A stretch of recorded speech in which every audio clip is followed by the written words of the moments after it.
喺以下呢段短片，我哋會教你點樣轉換手寫辨識嘅語言。Active Inspire 支援 Handwriting Recognition， 亦即係手寫辨識嘅功能。要開啟呢個功能，你可以喺主工具箱入面揀 Profile， 然後揀 Languages， 然後你就會見到多咗手寫辨識功能呢個選擇。呢個功能會將你喺 ActiveBoard 上面所寫嘅文字、標點符號轉換為格式化嘅電腦文字。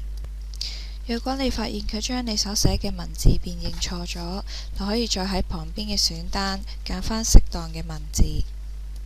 但係呢個功能唔能夠同時辨認中文同埋英文，所以若果你想轉換手寫辨識嘅語言，咁你就需要更改佢嘅語言設定。首先，你需要開啟 Setting 嘅版頁，然後揀 User Input。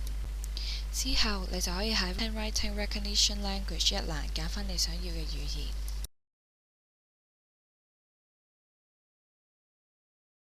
完成之後，佢就可以辨認你所選擇嘅語言文字。